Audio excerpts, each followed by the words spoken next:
Good morning, attendees of this colloquium. I'm Abigail Payne, the Ronald Henderson Professor and Director of the Melbourne Institute, Applied Economic and Social Research in the Faculty of Business and Economics. Let me extend a warm welcome to each and every one of you. I would also like to acknowledge the traditional custodians of country throughout Australia and their connections to land, sea, and community. I pay my respects to their elders past and present, and extend that respect to all Aboriginal and Torres Strait Islander peoples today. We initiated the series of virtual colloquia to provide insights to help us better understand Australian economic and social policy through the lens of Melbourne Institute researchers.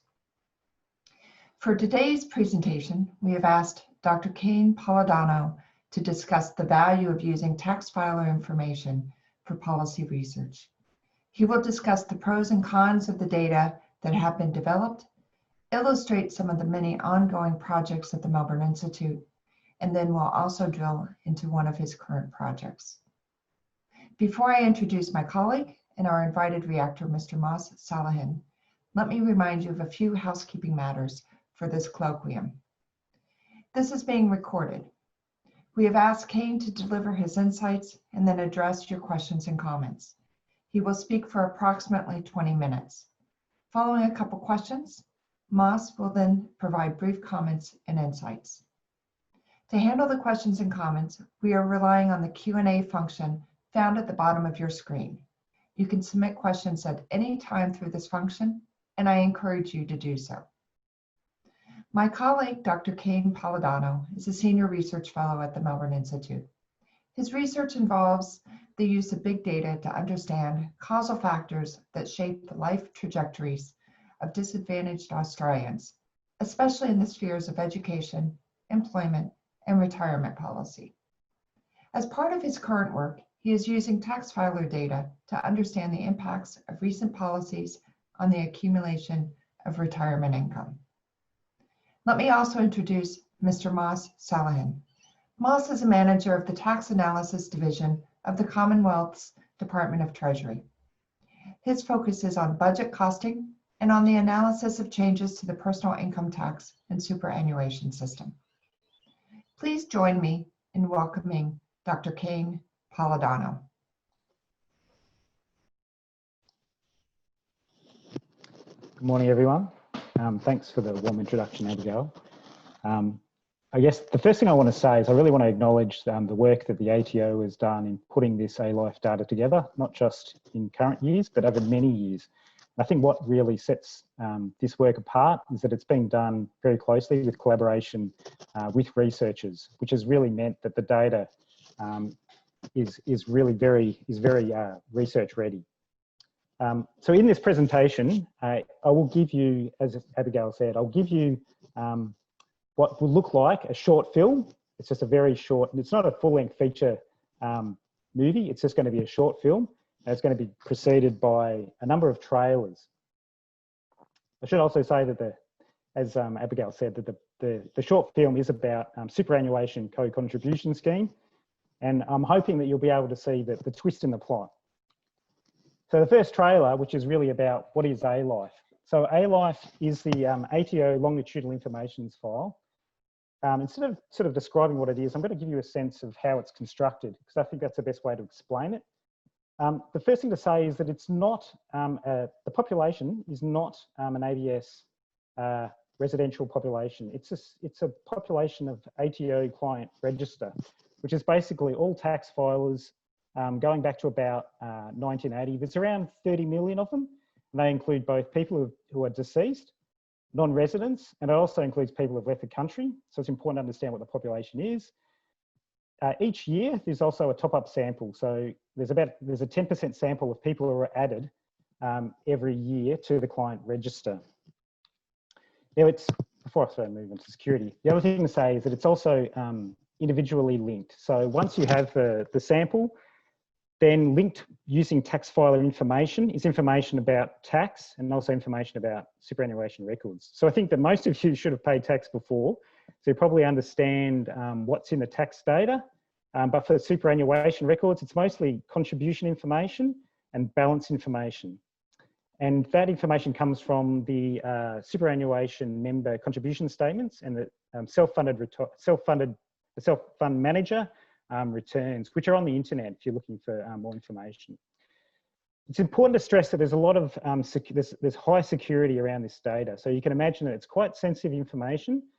So there is no identifying information. The records are confidentialized, which means basically there's no tax filer number, nothing like that. And a lot of the information is aggregated. Access is via the Sure Secure environment at the moment. There are steps underway to make it accessible through other platforms that we'll talk about in the future. But the thing to keep in mind about this secure environment is nothing goes in or out without being vetted by the ATO. This is not particularly onerous because the ATO are very good at what they do. So they're very efficient in getting back to us and clearing stuff. But if most of what you do is really sort of large scale statistical analysis like regression analysis, it's not very sensitive information, and usually the clearance is within a few days. I just want to direct you to some online material if you're interested in finding out more about ALife data. The first reference is really to work that we've done at the Melbourne Institute with the ATO in documenting ALife data and the construction of the sample. So you can go to the Melbourne Institute working paper series for more info. There's the ALife website, which has a lot of documentation about ALife, including a data dictionary. And then, of course, there are tax and superannuation forms that you can find at the ATO website. So yeah, we should all be very excited about ALife's release because it really does open up some new opportunities for research. And I'm going to focus in on three new opportunities. One is that the data really does present new large-scale data set, which sort of complements existing data sets that look at income and superannuation, and those include the HILDA data set and also the ABS's income and household wealth survey.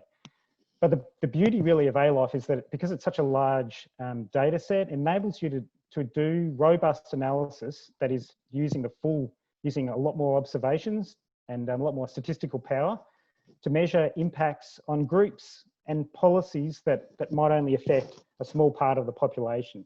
So I'll show you in my analysis later on, I'll show you an example of where we've been able to look at a policy that affected just a subgroup of the population. ALife also gives us an opportunity to get more reliable estimates of income, superannuation and tax assessments. You can imagine this is really highly sensitive information, and for that reason, people are often a little bit reticent in sharing this information in surveys. So non-response bias is an issue, and also bias in what people report, because people tend to want to give information that's more socially acceptable. And these things are not random.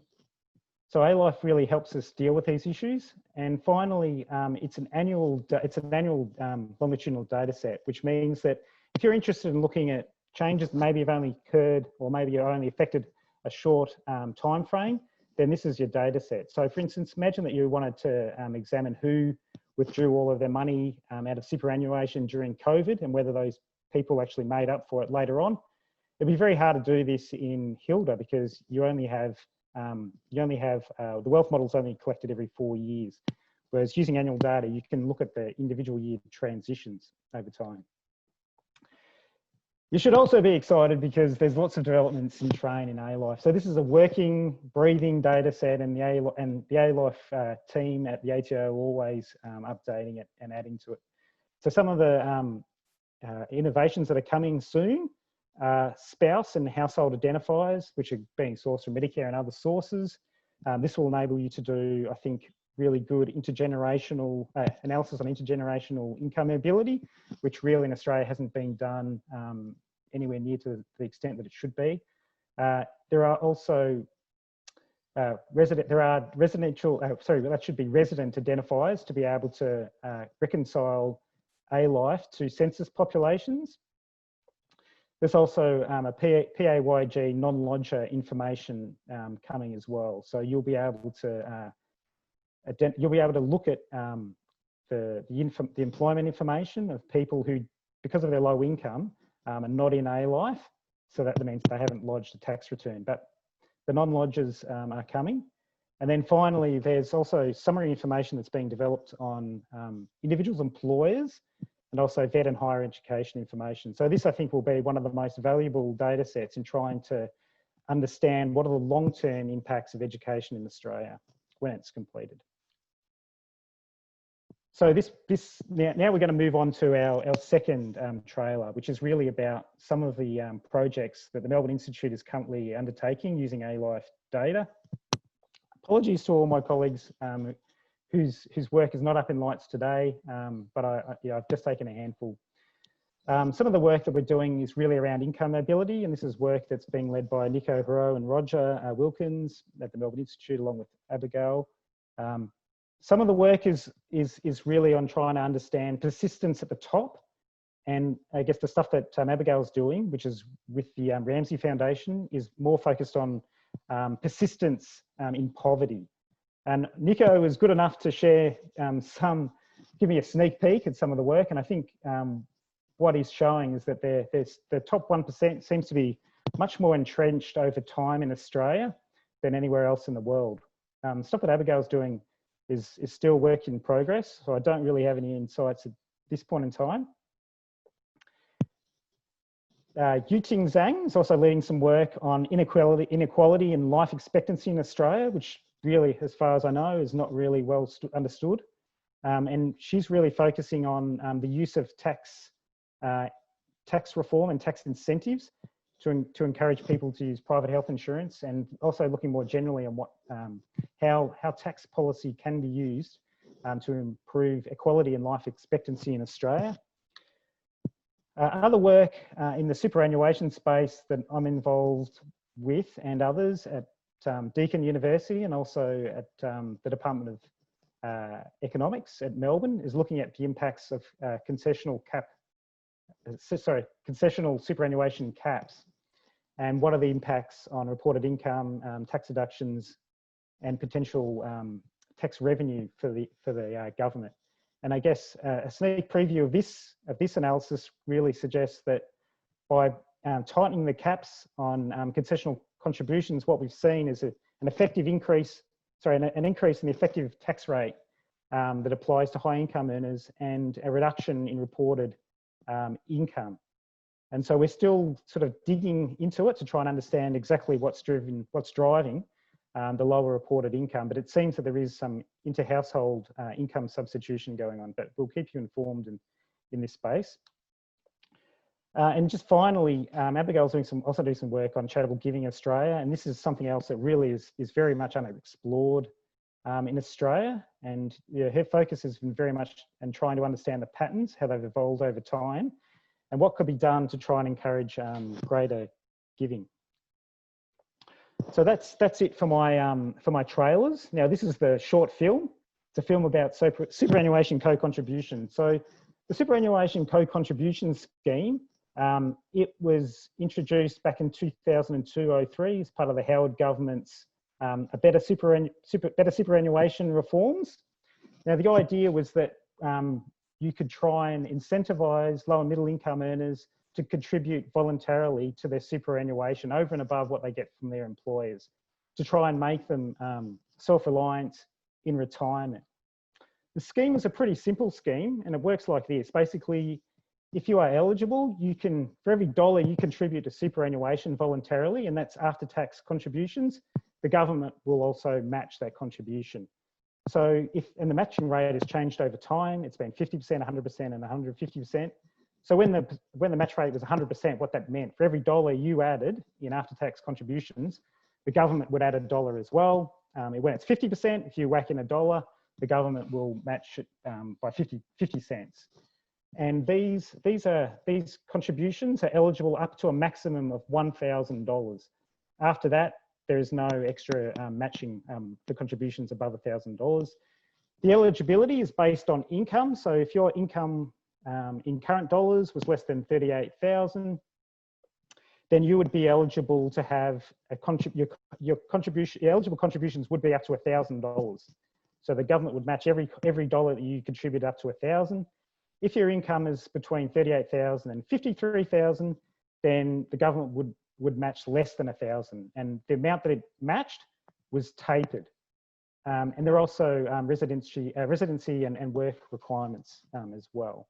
But I think the thing to say about this scheme compared to international schemes is that it's really it's nicely designed in that there's only one match rate, so it's simple. There is a clear cap on how much the government will contribute, and then it's tapered. And the reason why tapering is really nice is it means that you don't get a lot of people manipulating their income to become eligible. There's no sort of hard threshold for eligibility.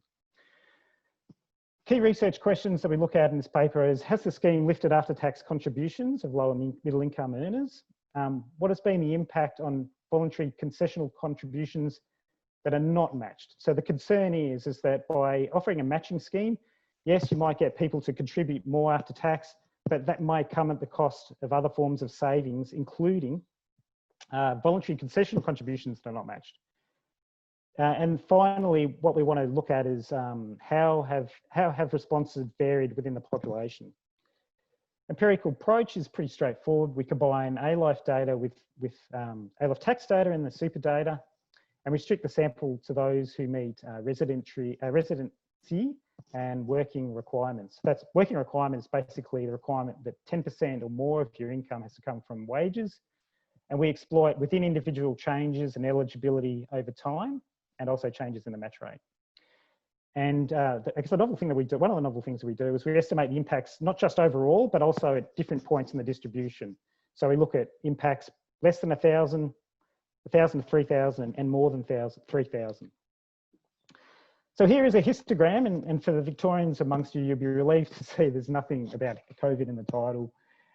This histogram represents all of the positive, the amounts of superannuation contributions that are positive. So we take out around 86% of the population that don't contribute, don't make any after-tax contributions. And this histogram, the years 2002, 2003 is the period prior to the introduction of the scheme. 04, 05 is after. So some key things to take away from this. The first is that prior to the introduction of the scheme, that is the purple, that's the pink distribution.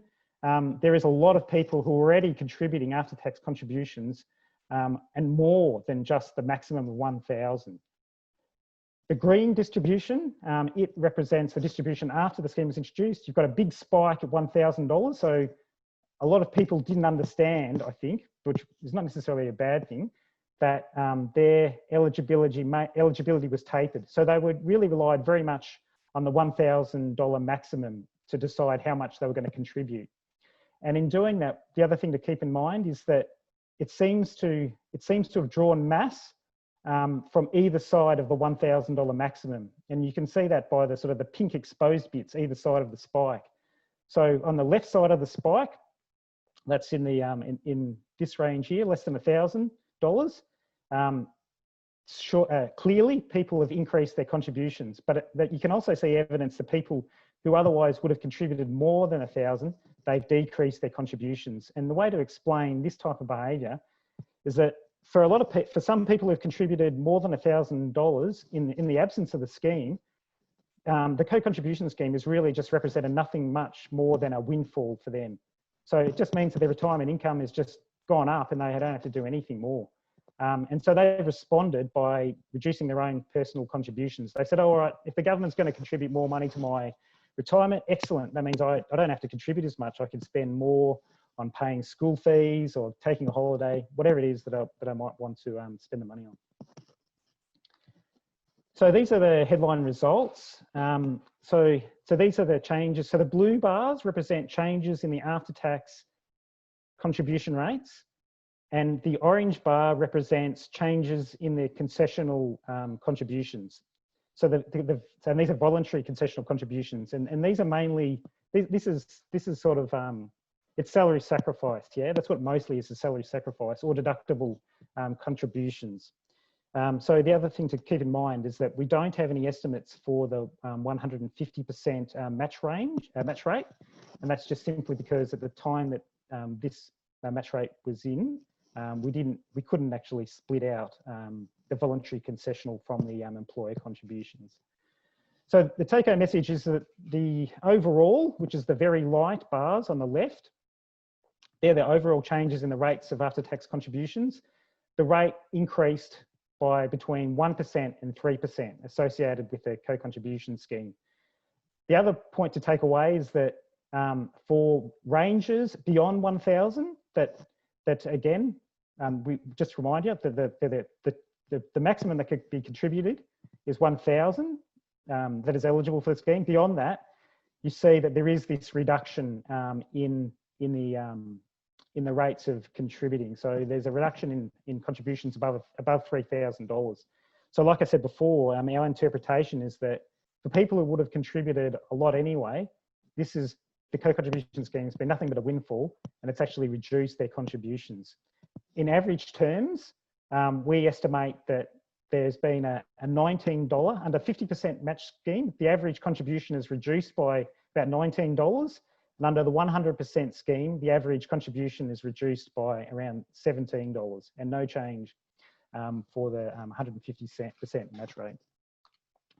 So just finally, looking at changes or differences in the responses across the population, I think that you can one of the headline findings is that really it's not the Aussie battlers, if you like, that are really responding to this policy. It's really people who are much more advantaged, but just find themselves with relatively high discretionary income. And it sort of is demonstrated on the left by looking at the differences in responses by partner and gender. What you see, it's the partnered females that respond much more strongly.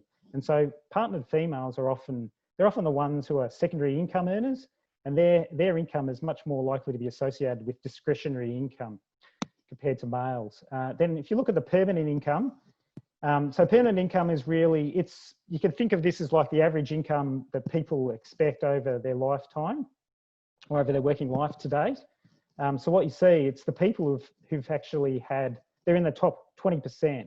So their income on average has been in the top 20%, but for whatever reason, in a given year, their income has fallen. And it might be just simply because maybe they're winding down for retirement. Maybe they've had an income shock, they've lost their job, whatever reason, their income has fallen in a given year. They're the ones who are really responding to this scheme.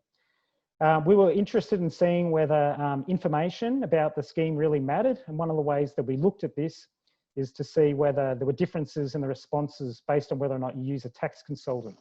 But this doesn't suggest that using a tax consultant actually provides any better information about the scheme at all. But work that the ATO have done and others have done, and they're mainly surveys, have shown that by and large in the population, there is quite high awareness, around 80% of awareness of this scheme. So we don't think information is really driving the low responses. And finally, and maybe this is the most disappointing result in the paper, what we show is that it's really people who are very close to retirement who are responding most strongly.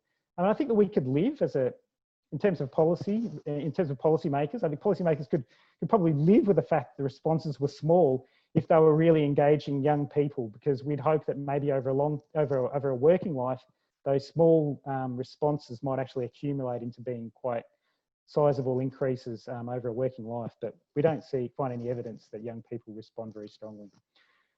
So just summing up, ALife has several advantages over existing surveys. And there's new opportunities for policy relevant research in a range of fields.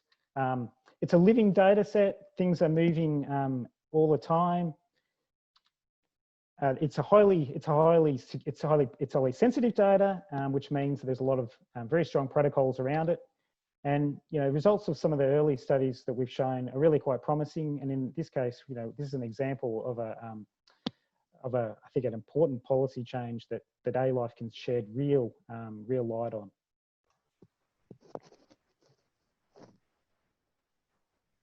Okay, thank you, Cain. All right. If you can stop sharing screen, that may make it easier. Thank you. So thank you. So now we have time for a couple questions. So you have covered a lot of territory. So it's great as a director of the Institute. Thank you for plugging all of our projects using the data set, but also giving us some insights around contributions. The first question, so I will remind people to use the Q&A function to list your questions. First questions, you mentioned that your slides isn't going to mention COVID. However, I'm going to ask you a COVID question. We know that it has been made easier to make withdrawals of contributions during this period. And on the assumption that these policies were introduced to try to encourage people to save more to be able to benefit at later stages of their life, do you have any thoughts on what these ability to withdraw contributions today is going to have in terms of a long-term impact on Australia? Yeah, no, good question. So I guess the first thing to say is that what we know about people who are withdrawing their money are people who are the young people. So I think that, one of the things that our research shows and other research shows that, young people not very engaged in retirement. That's probably fair enough. So to be honest, I'm not as pessimistic as what others have been about what the long-term effects might be for savings. While there has been an increase in consumption, which is a little bit worrying, it's not clear to me that longer term that people can't make up the increase in the drawdown that they're having at this time. Because, as I say, for a lot of them, they've got the rest of their working lives to make up the contributions. If the government is going to move towards increasing the minimum contribution from 9.5% to 12%, then that as well will potentially help in catch up. So I'm not as pessimistic as what people think about what the long-term implications are, but I think that clearly we don't know yet exactly what people are using the money for. You also got to remember that for a lot of young people, this is an opportunity to use the money to finance a home. And into the labour, and then propping up the housing market, I don't think is necessarily such a bad thing, especially short term. Great. There are a couple great questions, but I think these questions I want to be able to ask both you and Moss on them. I will say that there are a couple questions around the cost of access, and with respect to the access, this is something that you have to go through the ATO to get permission. So there are restrictions on the types of questions you can study, but the costs really are driven by the cost of being able to access a secure environment to be able to use the data. Are you aware of any other costs, Cain?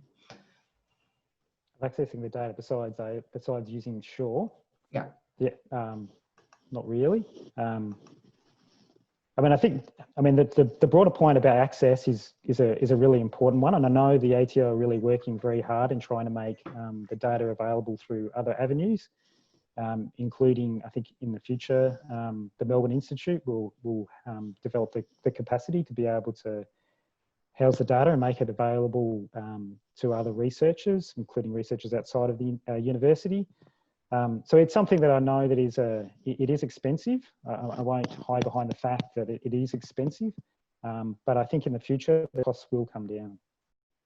Yes, I will comment that I think the proposed legislation around increasing greater access to government data is actually going to benefit researchers and analysts around Australia. Okay, I am going to turn my attention to Moss, who's going to give us about 5 minutes of reaction and commentary from his perspective. So thank you, Moss.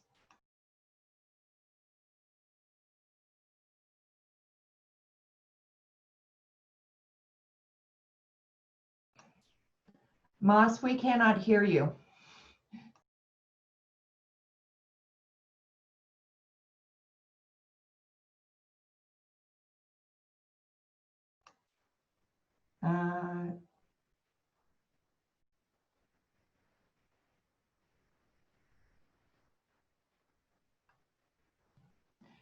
Usually if you go down to where the mute button is. Sorry about that. Can you hear me now? Yes, excellent. My apologies. Sorry.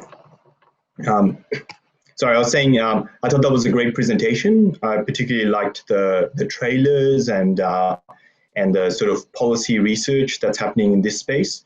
I just wanted to, I guess, focus on a few things that Cain already outlined in his presentation. So I think it's great that this admin data is sort of being made available to researchers, and that in government we can sort of leverage off the collective research skills and the expertise in the broader research community. I think that's great.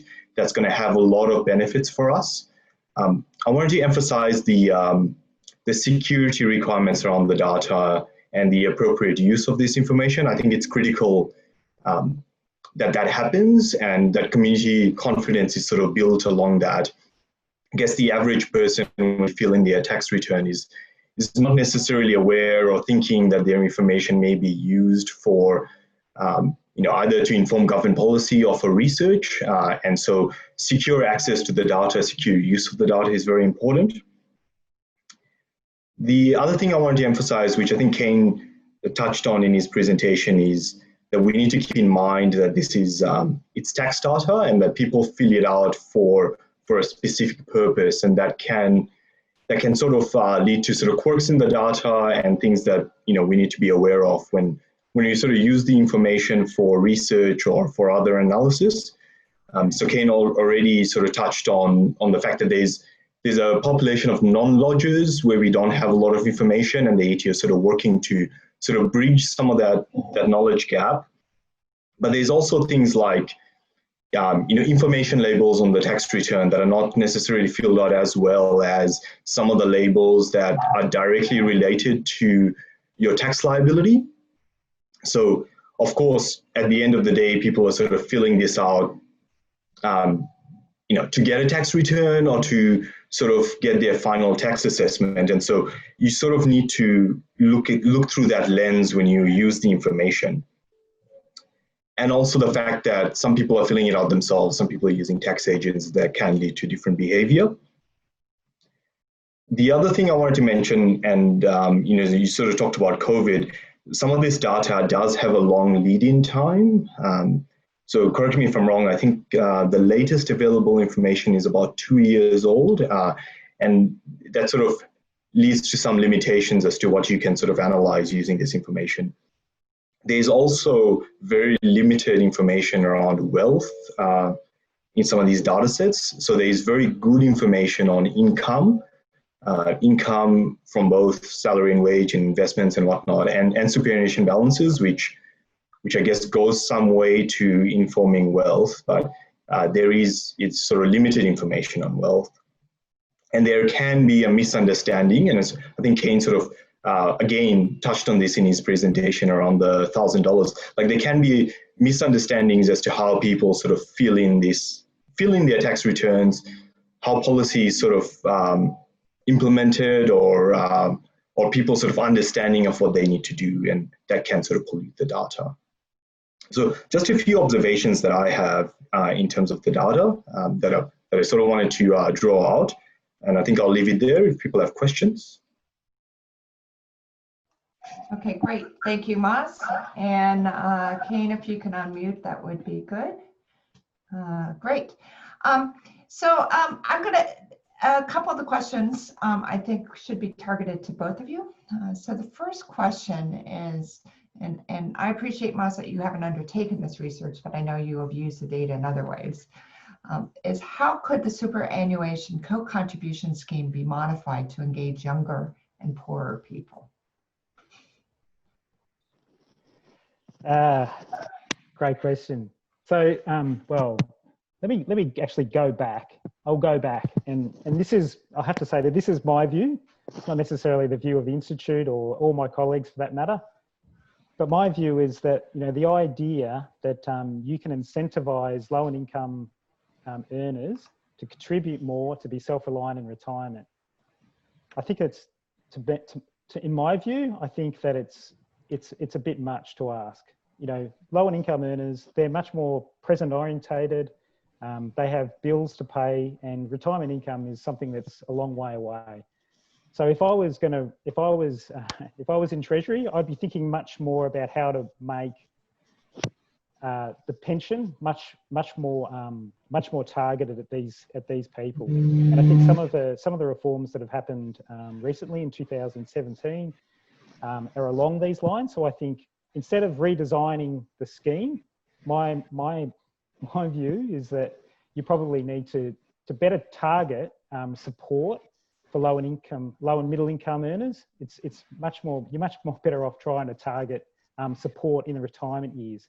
And one of the problems that we have, and I think that it was demonstrated, it sort of comes through in some of our analysis, and that it's really hard to work out who to target and how to target them. Just because you have low income in any one year doesn't mean that necessarily in retirement that you're going to need more support. So I think it's actually, in terms of targeting, you're much better off. It's much more efficient to be able to target people in their retirement years, their income in their retirement years, rather than trying to get them to contribute more to superannuation. I mean, I could talk more about the political economy of that, because that's... So I'm gonna let Mas respond, but I will comment, based on some other research we're doing, is that there are very high poverty rates for those over 65.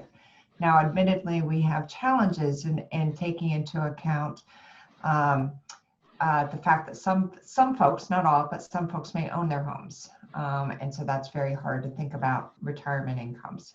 But I will say that if you look across the board, there are high poverty rates for older people, which have come down in recent years.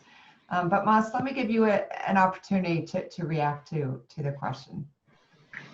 So I did not actually come prepared to offer any sort of Treasury view on policy. So I won't be doing that. But I guess the comment that I would make is, what's sort of happening here is what the data was sort of intended to, or providing ALife, the ATO providing ALife. What's happening here is exactly what was sort of the outcome that they envisioned, which is sort of evaluating sort of previous policy and seeing how we can then use that to better inform future policy. Some of the conclusions that Cain is drawing, some of the conclusions that you guys are going to be drawing from the data is going to be invaluable in terms of government sort of looking back and sort of thinking, well, did this work? Why did this work? Why didn't it work?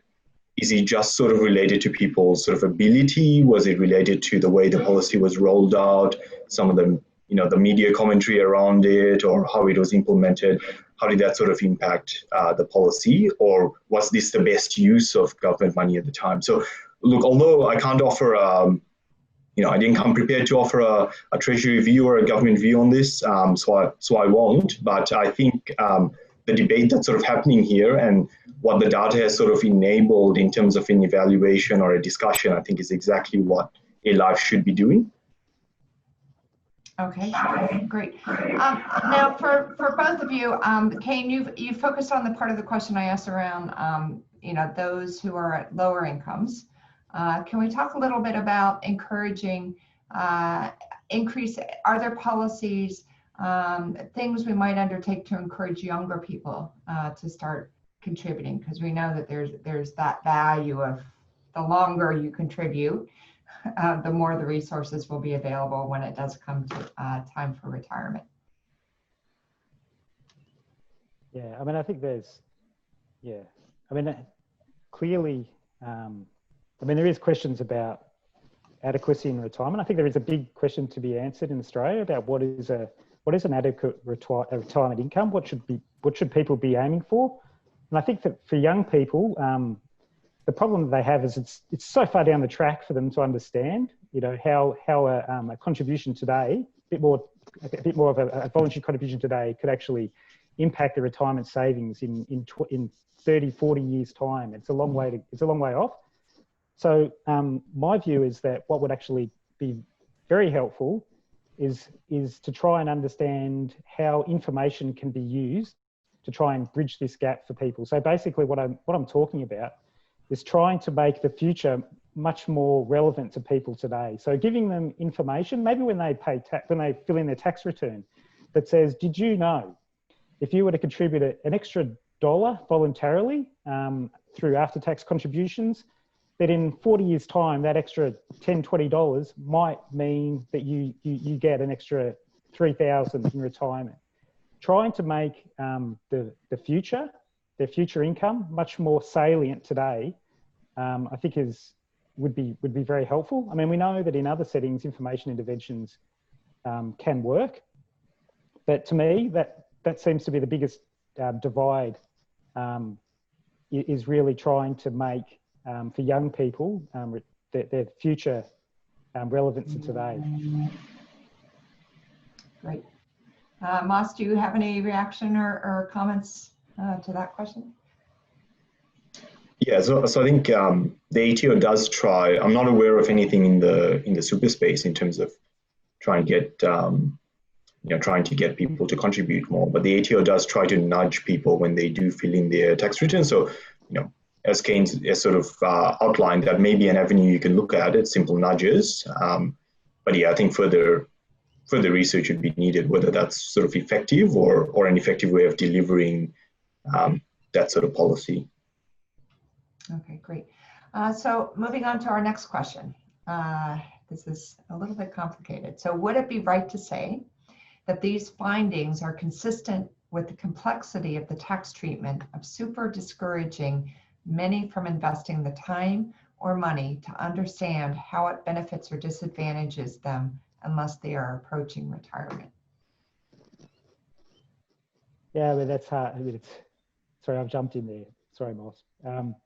But I think, yeah, look, yeah, the super is really complicated, believe me, even for people with PhDs, it's really complicated. And I think that there's absolutely, without a shadow of doubt, absolutely it does put up people's shutters. They think that super is just too complicated and they don't engage in it like they should. But I think, at least in this scheme, and I think I touched on this earlier, that this was perhaps the best designed matching scheme ever. Like if you compare what Treasury designed for the co-contribution scheme compared to what's being done overseas, this is super simple. There's just one match rate. There's a maximum. And so people know exactly what they have to do and they know exactly how much they're going to get back. This couldn't have been a simpler scheme, and yet it still had very limited impacts. So I reject the idea that the reason why people didn't respond to this scheme is because it's complex. It's simple. Maybe people don't engage as much in super as they should because absolutely the design of superannuation is complex. Okay, any reaction? Yeah, I'm not sure. Look, I think the income tax system and the super system is obviously can be as complex or as simple as you sort of want to make it, or your sort of engagement with the system can be as simple or complex as you want to make it. I'm not sure, as Cain has sort of outlined, I'm not sure whether the complexity in this case was the sort of barrier there, and how we can sort of test that, or whether there was sort of other barriers in terms of this sort of demand-driven program that sort of led to people not using it as much as you expected. Okay, great. Cain, this may be more directed for you. Will you consider negative gearing tax implications in your sensitivity analysis? I'm trying to get my head around what that means. I mean, negative, obviously, and this is the issue that I guess that Moss raised, which is, and related to negative gearing. The problem that we have, it's not a problem, but it's something to be developed, I think, is that we have limited wealth information within ALife. Superannuation is a start, but the glaring hole is equity, household equity. So, and I know that the tax department are talking about ways that they can try and develop measures of wealth within ALife, including using household wealth information. And I think that going forward, to answer the question, to be short, no, just simply because there's only so much we can do with the data. But I think in terms of data development, being able to incorporate measures of wealth would be hugely valuable, as Moss suggested in his earlier comments, because there clearly is very tight relationship between housing wealth and superannuation contributions. These two things are alternative forms of savings for retirement. So it's very hard to make policy, superannuation and retirement income policy, by just looking at superannuation. You also need to take into account savings or equity in the home. Okay. So John Freebairn, our colleague in the economics department, has commented about challenge. He thinks that one of the key challenges for encouraging younger people to contribute, especially those at middle income, is the high effective tax rates in combination with means-tested age pensions. It sounds as though his view is that there's a bit of conflict in policies, both between working age populations and those at older populations. So I don't know if either of you want to comment on that. Well, I'll take that. I mean, the means testing, no, absolutely, and I think that this is another I guess story about the limited data that we have. But because really, what you want to, when I talked about an alternative form of income, which is retirement income, which is the housing wealth, but also the other obvious source of income in retirement is pension. And it's clear that there's very strong interaction between the means tested pension, superannuation, and also housing. Those three things interact. So what I mean is that, there is a belief that it's not really supported by a lot of evidence, because we don't really have a lot of evidence, and that is that people manipulate or run down or hide their wealth in order to get access to the pension. And so one of the reasons why people may not want to contribute to superannuation is because they're worried about what impacts that might have on access to the pension. People could also run down, once they become eligible, they could also run down their superannuation balances, put it in housing, again, to get access to the pension. So these things, they're highly interacted. And again, I guess what this really underlines, I think, is the need to integrate ALife with measures of wealth and also pension receipt. So I think we're on a pathway now, I think, to better understand these interactions by the development of ALife. But I think that there has to be lots of other connections along the way to really better understand the interactions, to generate a policy environment that will support people's retirement income. Great. Matt Moss, we are running out of time, so I will give you the last words before I wrap up. Yeah, so look, I'll second that. I think, look, the ALife sort of gives us one view at the moment in terms of admin data. Obviously, the more sort of data sets that become available, the more linkages we can sort of build within those data sets, the more information that we can collect, the better we'll be able to answer some of these questions.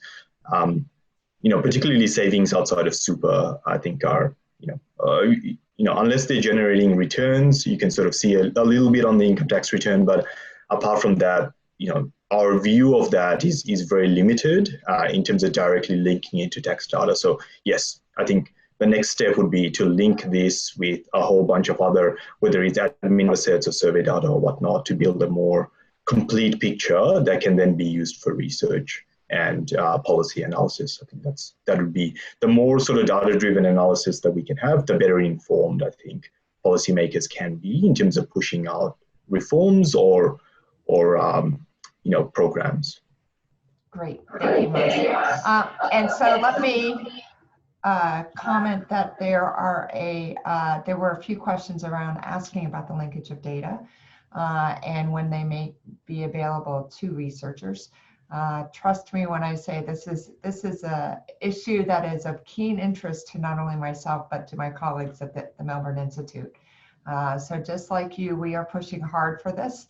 I wouldn't expect it to happen quickly because there are processes that have to be followed. There is the importance to privacy, sensitivity of the data, but also making sure that we adhere to government regulations and laws in this respect.